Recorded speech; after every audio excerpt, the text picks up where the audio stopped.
चांदोबा महाभारत 10वा भाग लाक्षाग्रे दहन। पांडव आपल्या मातेचा वारणावताला जाण्यासाठी सिद्ध झाले। त्यांच्यासाठी घोडे जोडलेले रथ तयार होते। त्यांनी भीष्म, धृतराष्ट्र, विदुर, द्रोण, कृप, बाहलिक आणि सोमदत्त यांच्यासारख्या इतर थोरांना नमस्कार केले, त्यांचे आशीर्वाद मिळवले आणि दिनवाण्या मुखांनी प्रस्थान केले। तेव्हा काही धाडसी ब्राह्मण पांडवांच्या मागे जात राजभयाची मुळीच पर्वा न करता, अरे रे, हा आंधळा राजा किती पापी आहे। पांडवांनी बिचाऱ्यांनी कुणाचे काय अहित केले आहे? त्यांच्या पित्याने शासित केलेले राज्य त्यांचे नाही का? अशा प्रकारे निघून जाण्यास धर्मराज तरी कसा काय मान्य झाला? या पापी राज्यात आपण का राहावे? धर्मराज जिथे जातील तिथेच आपणही जाऊ, असे मोठ्याने बोलू लागले। हे शब्द ऐकून धर्मराज त्यांना म्हणाले, आर्य, धृतराष्ट्र आमचा मोठा आधार आहेत। ते जिथे जायला सांगतील तिथे आम्ही जाऊ। तुम्ही आमचे हित इच्छिणारे आहात म्हणून आमच्या समोर येऊन आम्हाला आशीर्वाद द्या आणि आपापल्या घरी परत जा, असे सांगून त्यांना पाठवून दिले। निरोप द्यायला आलेले लोक सुद्धा मागे सरकल्यावर विदुर धर्मराजासोबत काही अंतरापर्यंत गेले। त्यांच्यासाठी लाक्षागृह निर्माण होऊन सिद्ध असल्याचे आणि शत्रूंचा एक माणूस त्या घरात त्यांच्या सोबत असेल असे रहस्याने सांगितले। त्यांना त्या लाक्षागृहाचा जाळून टाकण्याचा प्रयत्न होत असल्याचे सावध केले। गाफील मुळीच न राहता त्यांनी त्या घरातून बाहेर होऊन प्राण वाचवावेत अशी इच्छा व्यक्त केली। आपला एक माणूस लाक्षागृहातून अरण्यामध्ये भुयार खोदून ठेवेल आणि पांडवांनी प्राण वाचवून अरण्य गाठल्यावर नक्षत्रांवरून दिशा ओळखून कुठेतरी निघून जावे असे सांगून लाक्षागृहात प्रवेश करणे मात्र टाळू नका अशी सूचना देऊन ते परतले। त्यानंतर कुंतीदेवी धर्मराजाला म्हणाली, पुत्रा, विदुराने तुझ्याशी काहीतरी गुप्तपणे सांगितले आहे, ते आम्ही सुद्धा ऐकू शकतो का? धर्मराजाने माता आणि भावांना अग्नीमुळे भय निर्माण झाल्यास चातुर्याने सुटका करून घेण्यास आणि जिवंत राहून राज्य साध्य करण्यास विदुराने सावध केले आहे। मी होकार दिला आहे, असे सांगितले। फाल्गुन शुद्ध अष्टमी रोहिणी नक्षत्राच्या दिवशी पांडव वारणावताला पोहोचले। त्यांच्या येण्याची वार्ता आधीच समजल्यामुळे वंदी, मागध आणि ब्राह्मण वाद्यांच्या गजरात सामोरे आले। त्यांच्यासाठी सर्व नगर तोरणांनी, रांगोळ्यांनी आणि पुष्पमालांनी सजवले होते। पांडवांनी नगर प्रवेश करून तेथील ब्राह्मण, वैश्य आणि शूद्र गृहांना भेट देऊन सर्वांना उपायन दिले। त्यानंतर पुरोचनाने त्यांना त्यांच्यासाठी बनवलेल्या घरात नेले आणि तिथे त्यांच्या भोजनाची सुद्धा त्यानेच व्यवस्था केली। तिथे ते 10 दिवस राहिल्यानंतर पुरोचन धर्मराजाला म्हणाला, आर्य, तुमच्यासाठी नवनिर्मित घरात तुम्ही प्रवेश करा, असे त्या घराचे मोठेपण सांगून वर्णन केले। त्या घराचे रहस्य आधीच माहीत असलेल्या धर्मराजाने पुरोचनाशी त्या घराच्या सौंदर्याची प्रशंसा केल्यासारखे बोलून माता आणि भावांचा त्या घरात प्रवेश केला। त्यानंतर धर्मराजाने भीमाला गुप्तपणे विदुराने सांगितलेले सर्व सांगून, भीमसेना, या घराचा वास बघ, आग लावल्यास हे क्षणात पेटून उठेल। आपल्याला या घरात जाळण्यासाठी नियुक्त झालेलाच हा पुरोचन आहे, म्हणून आपण सावध राहिले पाहिजे, असे म्हटले। ते शब्द ऐकून भीम म्हणाला, तर मग आपण या घरात राहायलाच नको, पहिल्या मुक्कामाच्या ठिकाणीच परत जाऊया, ती मोठी चूक होईल। आपण या घरात जळून जाण्याची संधी दिली नाही तर हा पुरोचन आपल्याला दुसऱ्या प्रकारे मारण्याचा प्रयत्न करेल। आपण या घरासोबत जळून गेलो असा भ्रम निर्माण करून निसटून जाणे हाच एकमेव उपाय आहे। पळून जाण्यासाठी आपल्याला अरण्य मार्ग चांगले माहीत असणे आवश्यक आहे। शिकारीच्या निमित्ताने रोज अरण्य मार्ग शोधूया, असे धर्मराज म्हणाला। त्याप्रमाणेच पांडव दिवसभर शिकार करत अरण्यात फिरत आणि रात्रभर सावधगिरी बाळगत आले। या काळात हस्तिनापुरात विदुराने भुयारे खोदण्यात निपुण असलेल्या एकाला बोलावून त्याला सांगायचे ते सर्व सांगून तो आपला माणूस आहे हे ओळखण्यासाठी काही संकेत सांगून वारणावतातील पांडवांकडे पाठवले।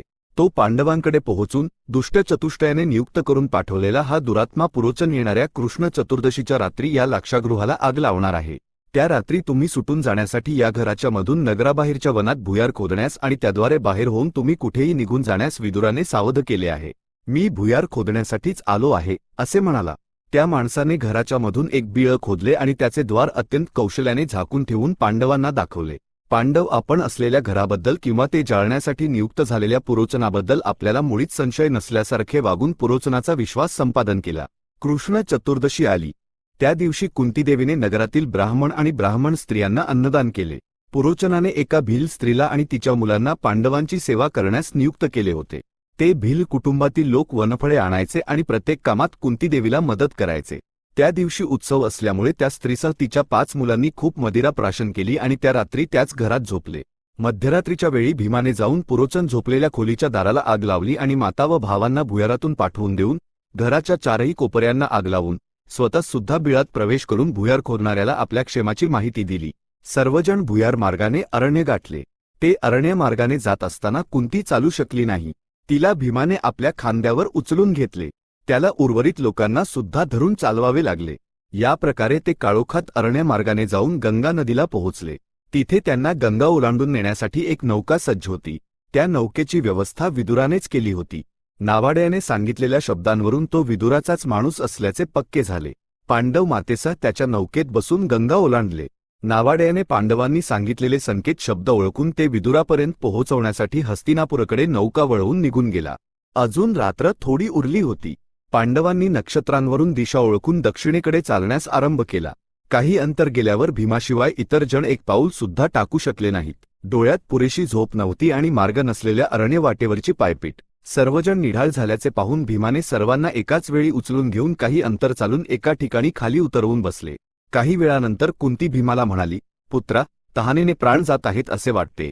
भीम पुन्हा सर्वांना उचलून घेऊन एका वडाच्या झाडाखाली उतरवून म्हणाला, तुम्ही सर्व इथेच झोपून राहा. मी जाऊन तुम्हा सर्वांसाठी पाणी आणतो असे म्हणून निघाला. काही अंतर गेल्यावर त्याला जलपक्ष्यांचा कलकलाट ऐकू आला. त्या दिशेला गेल्यावर एक सरोवर दिसले. भीमाने त्यात स्नान केले आणि माता व इतरांसाठी आवश्यक पाणी घेऊन परत येईपर्यंत सर्वजण गाढ निद्रेत असल्याचे दिसले. इतक्या संकटात सुद्धा हे लोक एवढी झोप घेत आहेत म्हणजे किती थकले असतील बरे, असे समजून भीमाचा त्यांना उठवण्याचा धीर झाला नाही आणि ते कधी उठतील याची वाट पाहत बसला. तिकडे वारणावतात पांडव ज्या घरात होते ते घर जळाल्याची वार्ता नगरभर पसरली. लोक जमा झाले. अजून ज्वाळा थोड्याफार पेटतच होत्या. भुयार खोदणाऱ्याने त्या ज्वाळा विझवणाऱ्यासारखे राख इकडे तिकडे सारून बिळाचे द्वार अत्यंत कौशल्याने झाकून टाकले. पुरोचनाचा मृतदेह आणि भील स्त्रीचा मृतदेह व तिच्या 5 मुलांचे मृतदेह जळून ओळखता येत नव्हते. कुंतीसह पांडव आणि त्यांच्यासोबत असलेला पुरोचन त्या घरात जळून खाक झाले असे लोकांना वाटले. ही वार्ता हस्तिनापुरात पोहोचली. कुंती आणि पांडव घरासह जळून खाक झाले असे ऐकताच धृतराष्ट्राचे हृदय दरवले आणि तो मूर्छित झाला. विदुराने सुद्धा इतरांसोबत स्वतः खोटे अश्रू ढाळले. तिथे ज्या वनात पांडव थकून झोपले होते तिथे हिडिंब नावाचा राक्षस राहायचा. त्याचे शरीर काळे, अति बलिष्ठ, पिवळे डोळे, भयानक रूप, लोंबणारे मोठे पोट आणि अणकुचीदार लाल मिशा होत्या. तो नरभक्षक होता. भुकेने व्याकुळ झालेला हिडिंब अन्नाच्या शोधात अरण्यात फिरत असताना एका मद्दीच्या झाडावर चढला.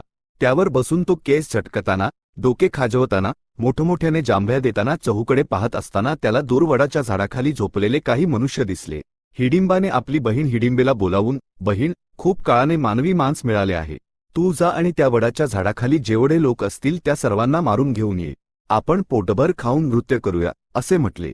हिडिंबाने तसेच म्हणून निघाली आणि पांडव असलेल्या ठिकाणी येऊन झोपलेली कुंती, धर्मराज, अर्जुन, नकुल, सहदेव आणि त्यांचे रक्षण करणाऱ्या भीमाला पाहिले.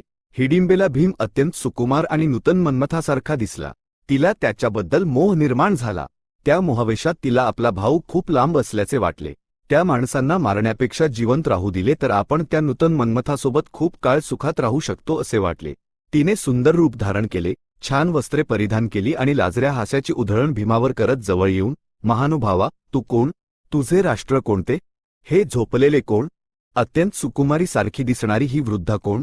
या अरण्यात माझा भाऊ हिडिंब असतो. तो महाबळवान राक्षस आणि अत्यंत क्रूर आहे हे तुला माहीत नाही का? हे लोक निवांत कसे झोपले आहेत? तुम्हा सर्वांना मारून अन्न म्हणून नेण्यासाठी माझ्या भावाने मला पाठवले आहे. पण तुझे सौंदर्य पाहून माझ्यात मोह निर्माण झाला आहे आणि तुम्हा सर्वांना मारण्याची इच्छा होत नाही. माझी इच्छा पूर्ण केलीस तर तुम्हाला माझ्या भावाची भीती न राहता तुम्हाला कामगमनाद्वारे सुरक्षित प्रदेशात नेऊन सोडते. तिथे आपण दोघे सुखात राहू शकतो. माझे म्हणणे नाकारू नकोस असे म्हणाली. चांदोबा महाभारत 10वा भाग संपन्न. सद्य स्वस्ती.